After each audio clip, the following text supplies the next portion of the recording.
Welcome to the English with Kirsty podcast from www.englishwithkirsty.com. Here I'll be sharing with you tips, information and other learning resources so that you can improve your business English.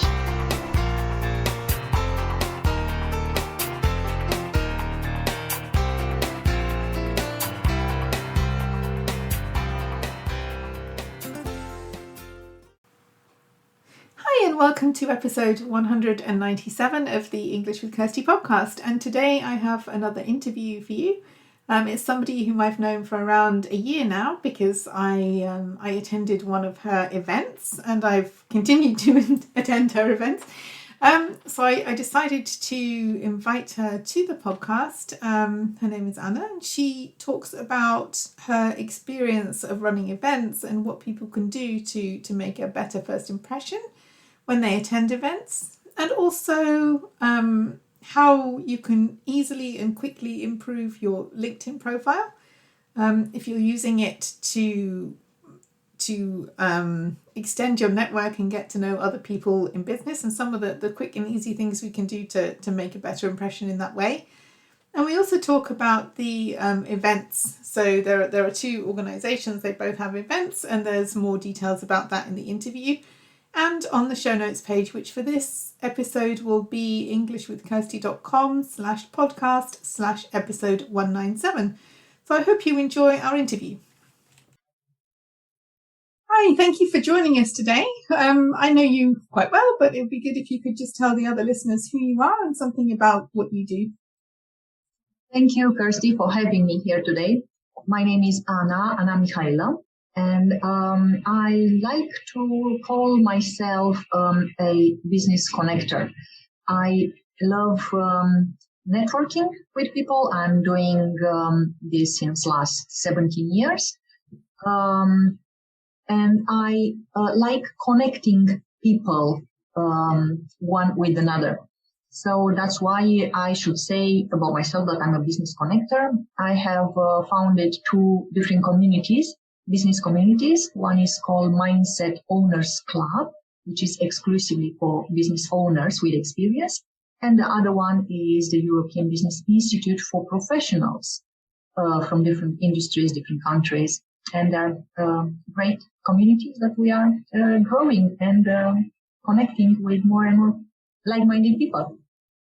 They are indeed, because I'm a member of both, so I can agree that they're great communities with some really interesting people, some helpful people. I've definitely enjoyed being part of them. Maybe you could tell us a bit more about the difference. What happens in the communities? Something about the events that you organise.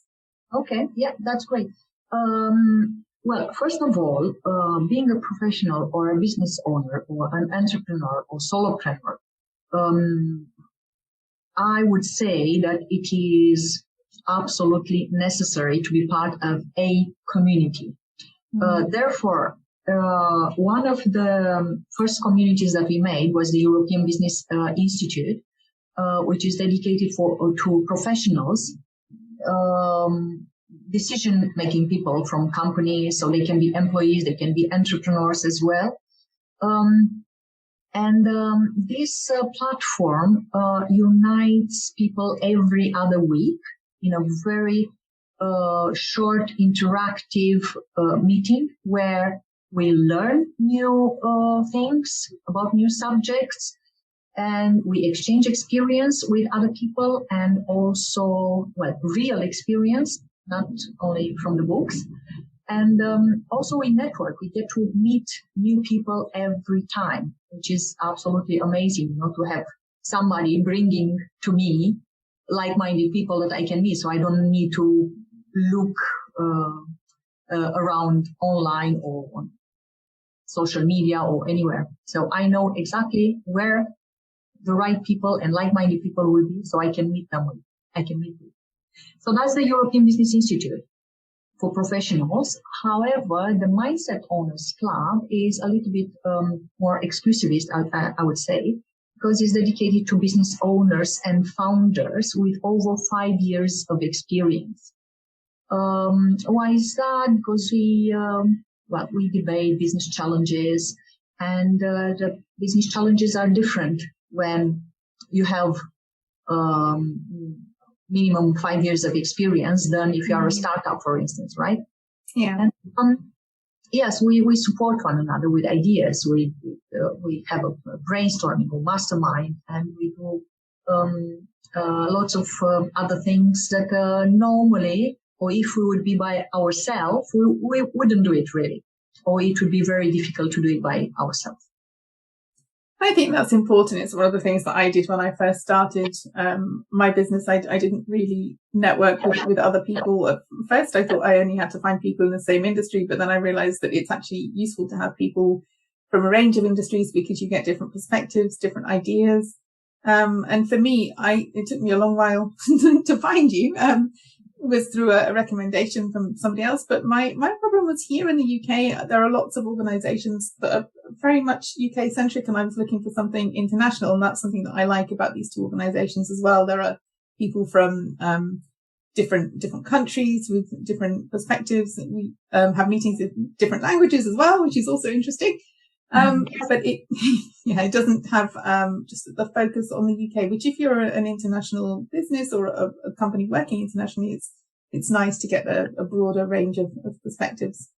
Yes, that's one of the main characteristics, I would say, because people who are participating to our meetings needs to have an international interest, either because they're, export, import, or because they have interests, in connecting with or opening up new markets. But also there are people who, they want to get informations globally or internationally and act locally, so they can do it in their business locally and as well.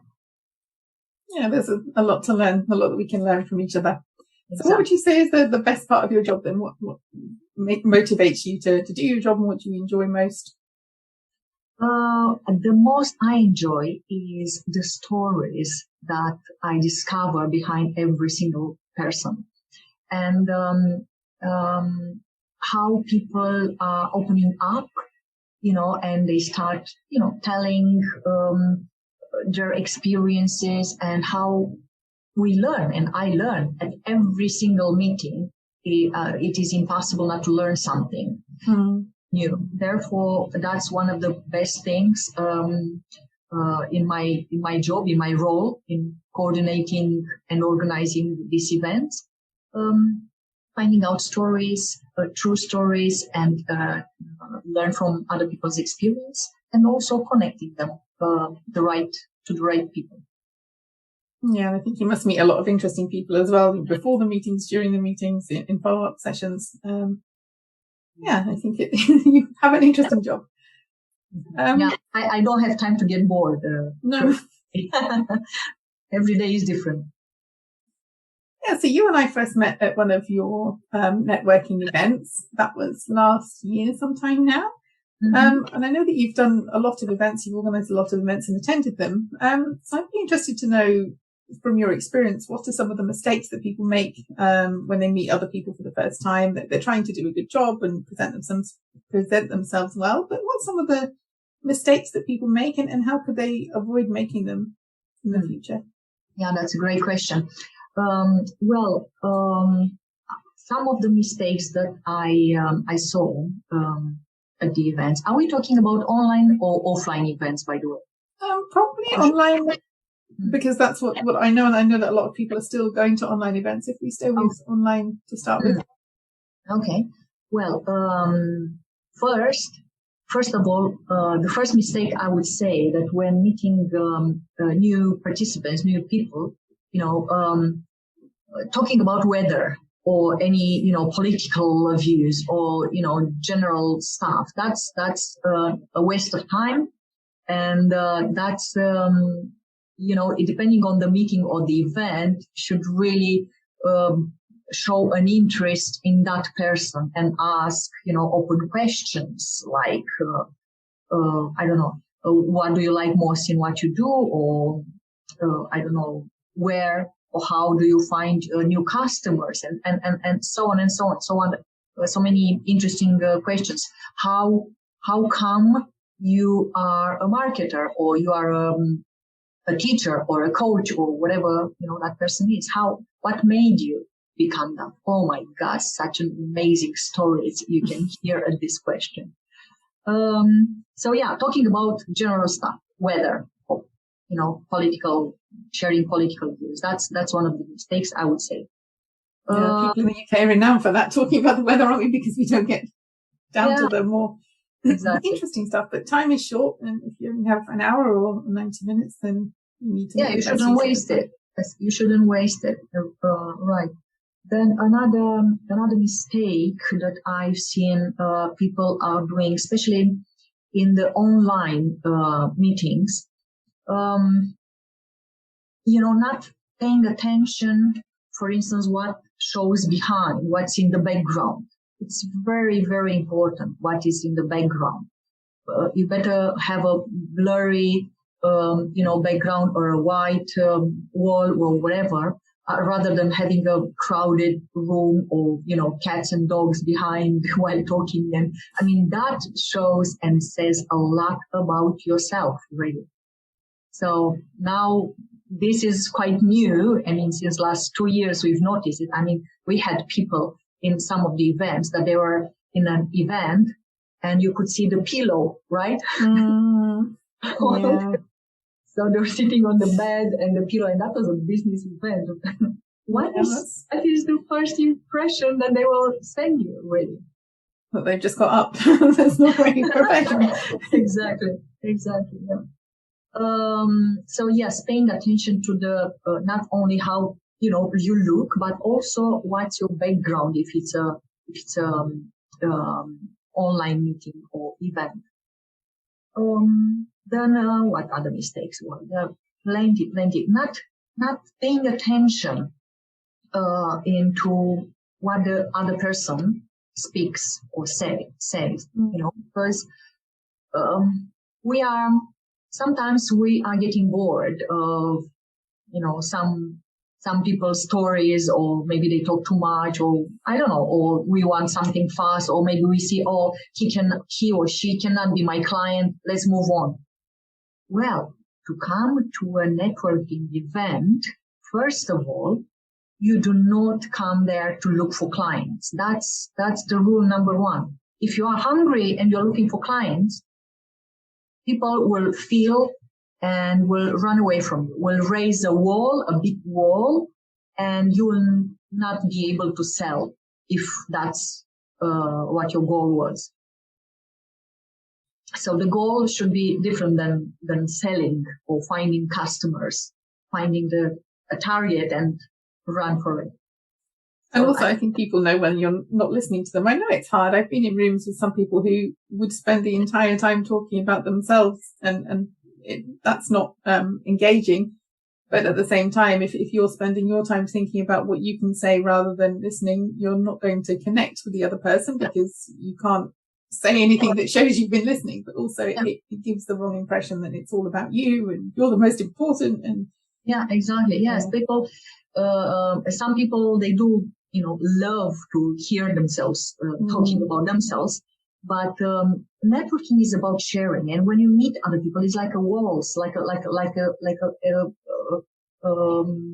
dance. You need to ask questions, listen, and ask more questions, answer, and so on. So until you find a common ground and move on from there.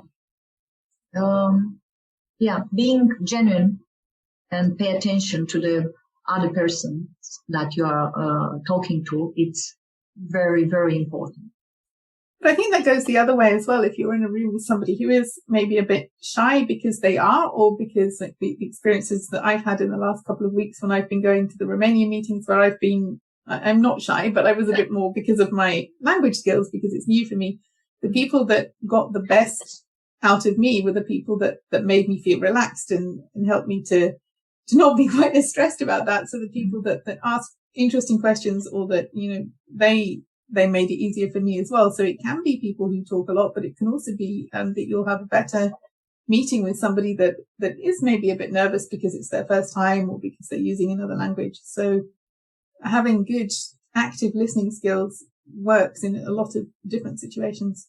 Exactly. And in this, I would like to remind you, I'm sure you know this saying that people will always forget what you say, but they will never forget how you made them feel. Mm. So that's so important to remember, when meeting people. They would forget what you told them at the first meeting, but they will know, I really want to get in touch again with Kirsty because I got a good vibe, feeling. So that's what it is about. Yes. Yeah. So after the events, we have posts and we get to know people on LinkedIn. I know that you use LinkedIn a lot in your business. You see a lot of LinkedIn profiles through inviting people to the events and meeting people through the events. What are some of the mistakes that people make on their profile when you see them for the first time? How could people improve their profile just in a small step, but a small step that would make a big difference for them? Well, first and the most important part is the image, the profile image, the big profile rectangular image that can be or should be there and not leave it empty, because that's the shortcut to your profile. And if you want to say something, or if you want to share something, if you want to say something about you, or you have a quote that you relate to, it's really important to put it there and not leave that space, without a picture or without something to capture attention. Like I did. We fixed that, but yeah. Okay, I didn't want to say that. I didn't want to say that, but yes, like you did.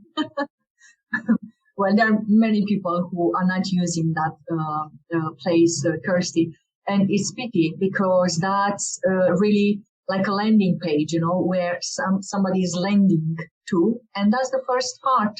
And pictures are nowadays easier to be read, So that, and then again, a picture. For instance, I never connect with somebody who doesn't have a picture on their profile. I don't connect with people who not have a picture. Can be even an animated picture, or I have to know who am I connecting with, I was just talking to you earlier about the robots and how annoying is to, be in contact with faceless people. Well, I think we need the human touching. We need to see who we are connecting with more and more. That's the same about the events, though, isn't it? I know we're talking about LinkedIn now, but when people don't exactly to see them in events. So this too, then what else would be, we can have a personal link profile, for instance, every LinkedIn gives you your profile a short link, like linkedin.com/ Kirsty Wolf 1238009, whatever, you can, the best thing for people and the easiest way for people to find you is to erase those numbers or anything that is other than your name within the link on the LinkedIn. So you can be easy find them. When somebody will just type on LinkedIn Kirsty Wolf, they will straight away find you. It's customized yes, URL. It's customize the URL, exactly. Yes. Okay. Yeah, and these things won't take long to do. You have to find a good photo of yourself, or you have to find a good quote, but they don't take a lot of time. But they can improve your profile. Yeah, I would also say to really update your profile if things are changing in your life, in your professional life. Update it, because by connecting with people and saying, oh, I saw that you are, a director to this and this company, and it would be interesting to meet you and talk about it. And then they'll say, oh, I no longer work there, or I'm not, I sold that company years ago, or whatever. Well, really update your profile. I think that's again very, very important. Yeah, because if you don't, I've noticed some people that I was checking out their profiles. It says, "Oh, this person hasn't posted anything in a while." If you haven't, and I wouldn't really want to have that on my profile because it looks like you're not really engaged. Yes. You want at least once in a while to have a post and also share, like, comment others, because that's how people will come to your profile and see, oh, who says that, or who engage with my post. I think that's equally important to really comment and like and share other people's posts and articles. I think that's a mistake I've seen people making, thinking it's all about posting their content, especially their sales content, which it isn't. It's about building relationships, building community, and you don't do that if you just talk to yourself all the time. You need to engage with other people. How great you are, and buy my courses. Yes, exactly. Yeah, it's about knowledge sharing, I would say. Post something that you would like to share your knowledge with. Even though you may think, oh, but that's so silly. I mean, everybody would know. No, you would be amazed. I mean, you are good in what you do because you're doing it every day. So, and there are loads of people out there who may not even think about it, or if they know it, remind them. Yeah, sometimes we just need to remind them. Yeah. Okay, so where's the best place to find you online? Is it LinkedIn or is it somewhere else? How can people get in touch with you? I'll put all your links on the show notes page anyway, but what would you say is the best way to contact you? Well, so LinkedIn would be the best and easiest way. I do not use too much any other social medias. But LinkedIn, it is a great tool for professionals to get in touch. Well, the websites, and also have on the websites our office email, so I can be contacted. Okay, and I'll put all of those links on the show notes page. I'd just like to thank you for coming today. Thank you for sharing your experiences, and maybe we'll see some podcast listeners, the relevant ones, in the meetings in the future. That would be great. That would be excellent. If any of your listeners would want to join any of the meetings, any of the events, to check it out and to experience, some of the networking skills, then yes, the websites that you have displayed are the best places to go to. Thank you so much, Kirsty, for having me. Well, thank you. Have a lovely day. You too. Bye-bye. I hope you enjoyed this episode of the English with Kirsty podcast. If you have any questions or comments, my email address is kirsty@englishwithkirsty.com, or you can go to www.englishwithkirsty.com/podcast, where you'll find information about the individual episodes.